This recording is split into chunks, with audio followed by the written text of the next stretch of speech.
Shotzi Malone with Vagabond Souls, and today we are going to cover Hotsy'S 9 Lives. What is that, you ask? Well, like a cat has 9 lives, if I was a cat with my 9 lives, I would have already used 6, or close to using 6.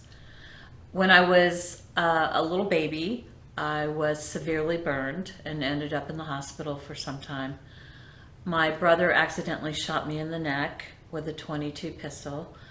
I got hit in the head with my own car. I OD'd on PCP. I almost drowned in Venice Beach in California. And I also got bit by a rhesus monkey on Friday the 13th at a Joe Cocker concert.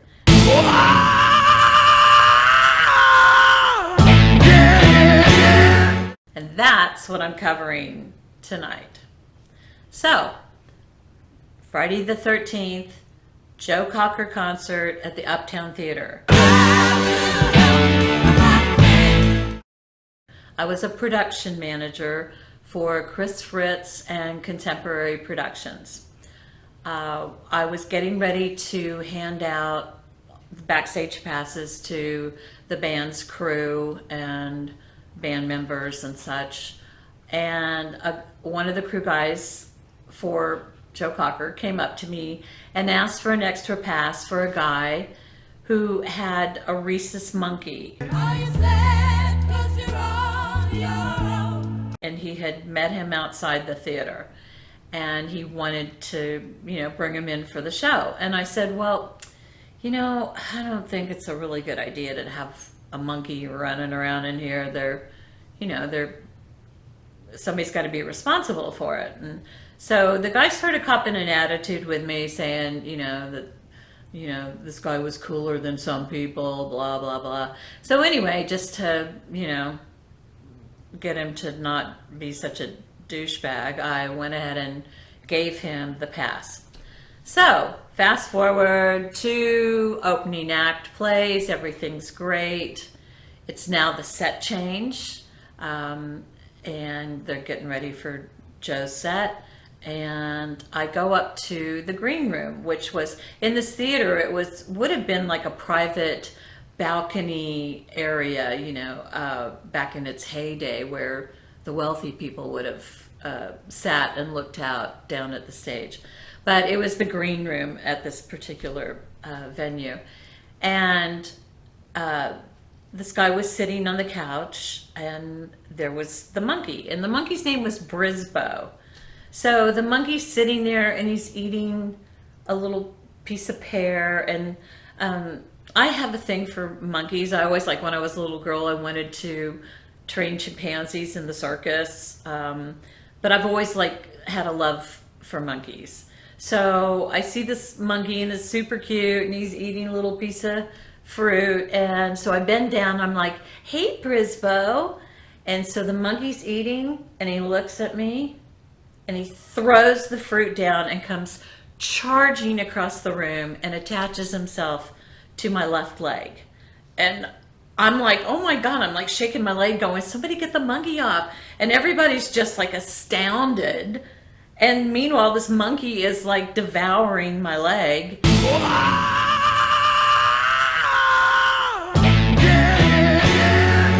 With this most savage look on his face, just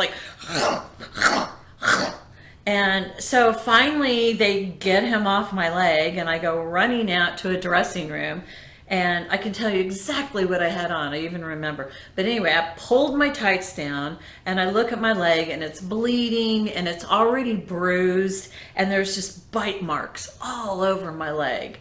And so I'm like, oh my God. And I come back out, and someone had alerted our head of security, Bryant Kincaid, and when the guy that owned the monkey came, I guess he'd gone to the bathroom. So he comes out, and there's all this commotion going on, and he hears that Brisbow has bitten someone. So he grabs the monkey and takes off. Bryant Kincaid jumps in his car and follows the guy and gets his license plate and calls the police.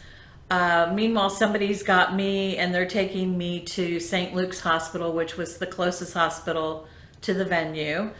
And we walk in and in the emergency, and I come in and say, yeah, I just got bit by a monkey. And so they put me in a room. It must have been a slow night at the hospital because I had 3 doctors come in. And of course, they're taking the piss out of me. They're, oh, yeah, it's your typical monkey bite. And young lady, you're going to have to stop monkeying around. And, they all had their little go. But then things got serious because they proceeded to tell me that if the monkey wasn't found and quarantined and made sure that it had all its rabies shots, I would then have to undergo rabies shots, which, if anyone knows about rabies shots, is a huge long needle that goes into your belly button kind of thing. It goes into your stomach. Anyway, and it's this whole painful series of shots. So, of course, I'm freaking out at this point, but they clean me up and they give me some medication, antibiotics and such, and I go back to the venue. Well, come to find out, the monkey had bitten other ladies before. And I had heard that monkeys can really sense, like, when women are, like, on their period, to be blunt, and that they've got this weird sense of smell and stuff. And I don't know that I was on my period, but anyway, it had bit other women. So the guy, was kind of freaked out. We still didn't know if it was up to date on its shots. So I'm still, like, in my head going, oh, great, I'm going to have, like, rabies shots.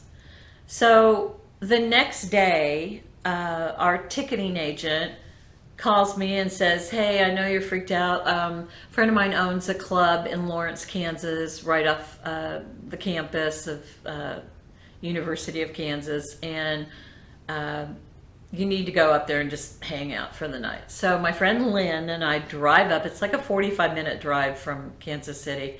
We get in this club, and we are just supplied with free drinks the entire night. I mean, we were doing every drink under the sun.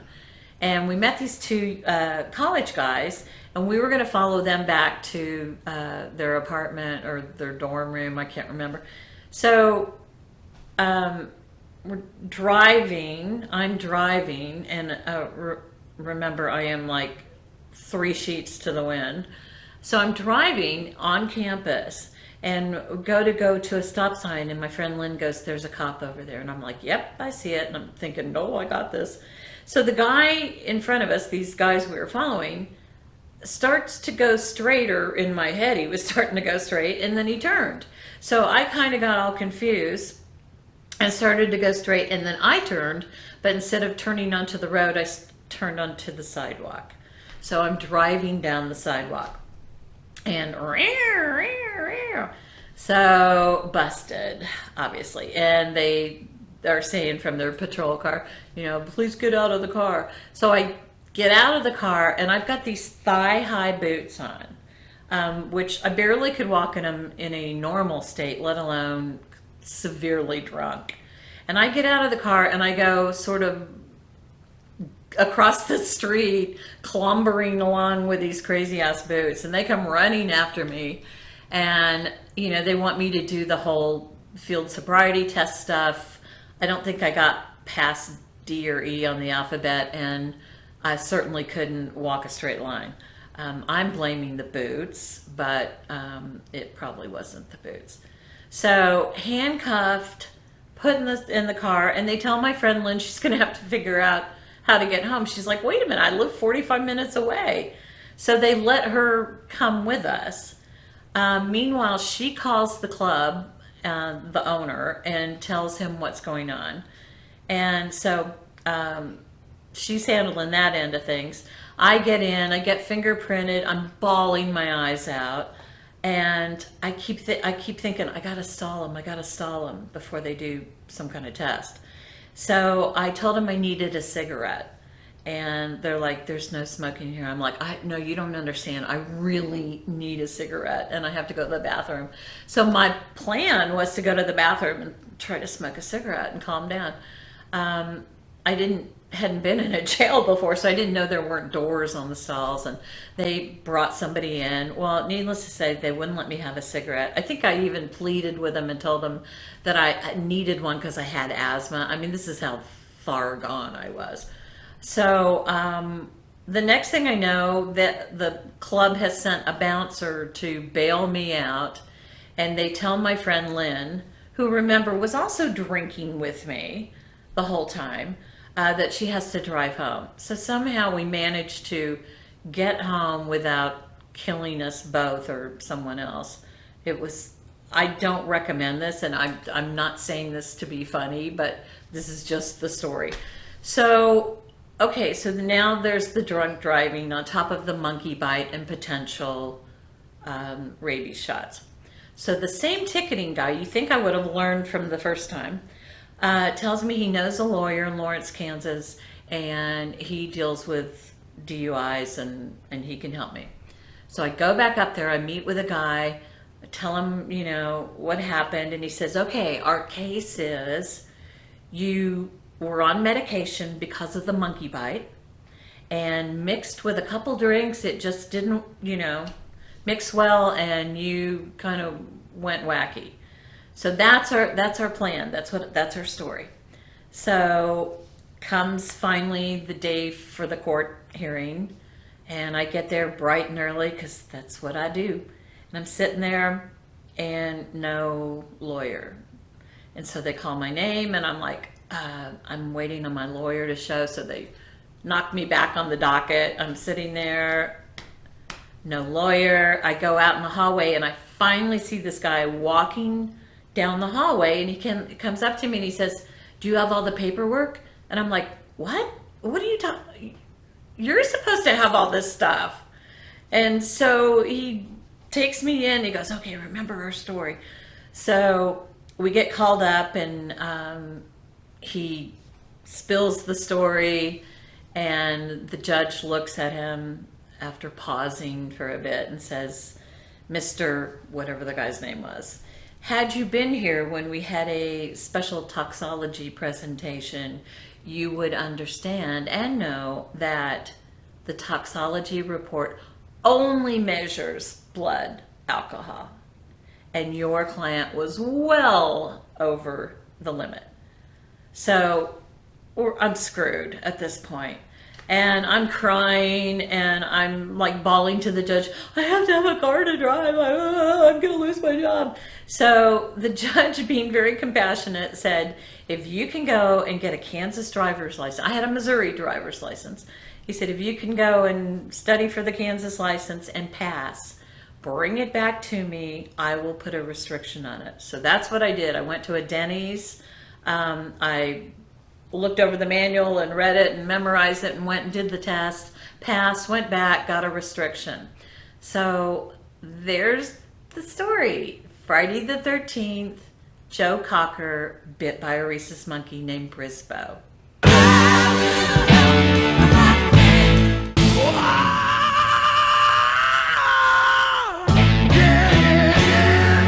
And that's it, folks.